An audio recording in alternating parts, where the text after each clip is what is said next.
人類關注組。唔知大家有冇跑步或者散步嘅習慣呢？有時跑開某一條街都會想轉下喺其他地方跑，其實都係好平常。但係如果講到人生，有啲人就比較唔輕易轉跑道，可能係因為怕當中困難重重，喺舒適圈會安全啲，又可能係怕其他人嘅目光。今日人類關注組就講一個轉跑道嘅故事。故事主角係香港女藝人徐子珊 Kate。 最近好多媒體曝光佢喺法國行美術館嘅照片，呢度就唔特別擺翻嗰張相出嚟啦。大家有興趣嘅話，網上都好易揾到。自從徐子珊息影之後，佢被形容為失蹤人口，但係仔細一諗，其實佢都只係喺演藝舞台上消失，佢嘅人生舞台仍然非常之璀璨。喺佢嘅演藝生涯時期，佢係冇停止過去發掘自己其他方面嘅興趣，同埋增值自己嘅內在。而家呢個所謂消失嘅狀態，係佢瀟灑而充滿勇氣嘅選擇。希望佢由童年到如今息影嘅故事，可以為各位聽眾帶嚟一啲啟發。徐子珊 Kate 於1979年6月19日於香港出世，屋企有一個大佢1年幾嘅家姐，自細屋企管教都好嚴，但係一家人關係都唔錯。佢同家姐成日都一齊玩，不過當然都有爭玩具、爭下芭比，又揾 cushion 掉嚟掉去嘅情況。父母嘅管教好嚴，如果兩姊妹好曳，父母就會請佢哋食藤條炆豬肉，即係用藤條 fit 佢哋。升中學之前，徐子珊唔可以單獨出街，日常生活亦都要有規有矩，例如食飯嘅時候，雙手唔可以晾喺台面，更加唔可以周圍走。不過有時佢都好奀皮，佢試過因為屋企冇浴缸，就揾啲嘢塞住廁所個去水位，諗住自製浴缸，點知浸到成個露台都變咗泳池。又試過手痕將屋企鋼琴上面嘅布扯落嚟，搞到上面嘅水晶擺設冧咗，撞崩咗個鋼琴。雖然奀皮，但係徐子珊自細就好有主見。佢好細個就對舞蹈充滿興趣，4歲開始跳芭蕾舞，但係到咗11歲嘅時候，因為右腳受傷而被迫放棄，只好喺14歲轉跳 hip hop 同埋 jazz。當時嘅佢立志要做一個表演藝術家。小學時代佢就讀沙田慈航學校，中學時就讀沙田蘇浙公學同埋港澳蘇浙會慕德中學。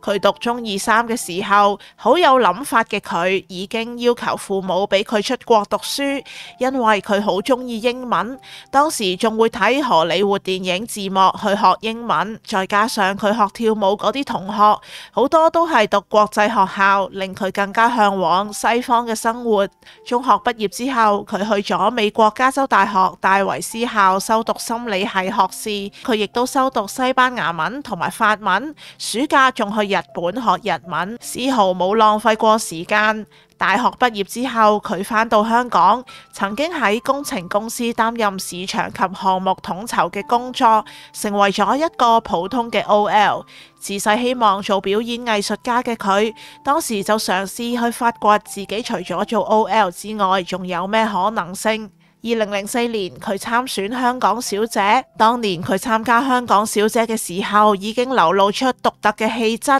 佢絕對唔係屬於嬌滴滴、陰聲細氣嗰一類型，反而有一種灑脫爽朗、大方嘅感覺。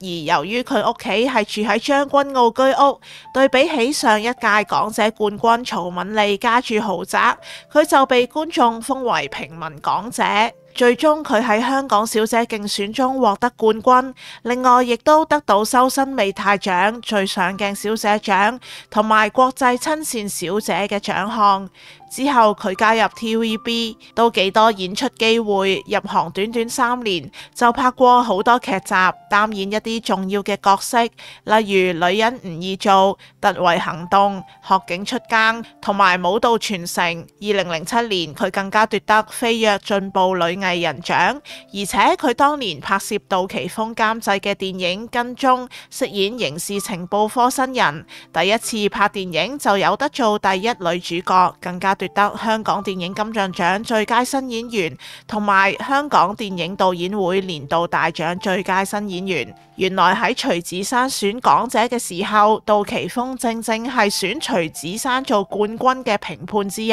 可以話係獨具慧眼。徐子珊嘅星途都算順利，2009年佢亦都成為歌手，推出咗首張 EP Kiss Me Kate， 當年橫掃咗2009年度4大音樂頒獎禮入面嘅新人大獎。自2007年起，佢一共8次獲得 TVB 提名最佳女主角，即係視后嘅寶座，可惜最終都係冇得過視后。但係佢亦都憑傑出表現，多次奪得我最喜愛電視女角色獎，睇落都順風順水。但係其實佢都多次遭到滑鐵盧。2007年，佢喺鄧瑞文主持嘅港台節目《性在有心》當中，極詳細咁樣討論個人對性愛時間、地點、表現等等嘅喜好。例如，佢認為最理想嘅性愛時間係30至到45分鐘，最重要係環境舒服，有冷氣同埋有音樂，黐立立就唔好。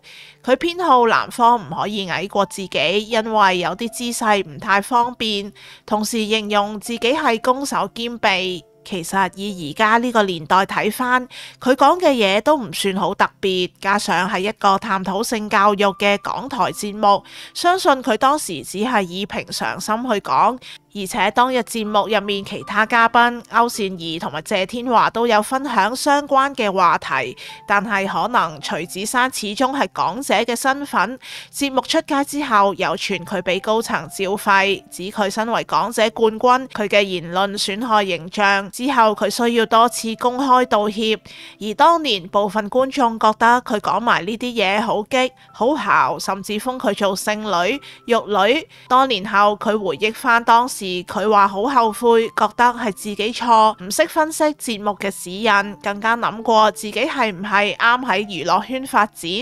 佢指自己性格比較直接，講嘢唔太識轉彎抹角。而佢亦都同一啲知名男明星傳出過緋聞，包括黎明、馬德鐘、林峰、沈震軒、黃宗澤、吳卓羲。有媒體更加指佢同吳卓羲喺旺角街頭拍《法證先鋒3》嘅親熱戲時，佢哋情不自禁咁樣連錫多剔，搞到劇組人員都覺得奇怪。當年吳卓羲嘅大陸女朋友張馨予即刻去到香港睇實吳卓羲，而張馨予更加喺微博嗰度寫：老天保佑香腸姐姐離開我的視線。有指香腸姐姐就係徐子珊，因為佢嘅嘴唇比較厚。事後又有傳佢介入過黃宗澤同埋胡杏兒嘅感情。呢啲紛紛擾擾嘅煲水新聞同埋繁忙嘅演藝工作當中，徐子珊喺2015年同 TVB 結束11年嘅賓主關係，同埋宣布減產。呢一年36歲嘅佢開始修讀專業設計及彩色寶石專業課程，亦都投資咗過百萬，以自己嘅英文名 Case Choy 創立咗自家設計珠寶品牌，喺網上賣珠寶，其中 Rabbit Star Illusion 系列靈感嚟自德國嘅哲學鴨兔錯覺，從唔同嘅角度睇出唔同嘅感覺。佢銷售嘅珠寶定價最低9000蚊有交易，有指品牌推出冇耐就回本，不過目前查返呢個品牌已經冇再經營。2016年佢簽約王祖藍旗下嘅公司手工藝創作，不過之後都只係拍咗一套劇，叫做《守護神之保險調查》。徐子珊當時除咗搞自家設計珠寶品牌，亦都有以半工讀嘅形式修讀港大心理學碩士課程。感覺上徐子珊喺呢一段時間一直尋找緊自己嘅跑道。呢段期間佢連社交媒體都幾乎零更新，一直到2019年6月佢心理學碩士畢業，到咗年底12月2號佢宣布息影，並且移居英國，喺曼徹斯特大學攻讀心理學博士課程。更加表示即使日後返去娛樂圈都唔想再做幕前工作，淨係會做幕後。喺英國生活1年幾之後，到咗2021年年初，佢更加以1760萬沽出香港貝沙灣嘅豪宅，全面咁將生活嘅所有重心都擺喺英國。翻查資料，有指佢目前已經畢業並且執業成為臨床心理學家。好多觀眾都掛住神隱嘅徐子珊。2023年有網民分享喺倫敦嘅地鐵發現徐子珊企喺自己面前，更加大讚佢好高好靚。同一年佢亦都拍過一條短片，恭賀一間馬來西亞嘅火鍋店開業5週年。除此之外，佢都係繼續神隱。舊拍檔林峰都笑笑口同記者講話徐子珊係失蹤人口。吳卓羲就話聯絡唔到佢，而曾經同徐子珊一齊去東非拍攝旅遊節目《活着》嘅孫軒就透露佢哋一直都有聯絡。最近有網民喺法國巴黎骨源美術館偶遇徐子珊，徐子珊着住連身裙同埋波鞋，好有氣質。雖然佢喺演藝舞台上消失，但係似乎佢嘅人生舞台更加自在、逍遙而且有質感。佢喺以前嘅訪問入面提過，增值自己永遠係最好嘅保障。佢話娛樂圈係一個被動嘅地方，唔係你想做就可以繼續做，有好多因素。而就算讀書對將來有冇用，同樣都係未知之數嚟嘅。但係佢最想做嘅就係吸收唔同嘅知識，令到自己感覺更加實在，不停裝備發掘自己嘅可能性。呢一份堅毅並唔係人人都有。平時我都會特別佩服會一邊打工一邊不停進修，令到自己變得越嚟越好嘅人。唔知聽緊嘅聽眾，你會唔會就係其中一位呢？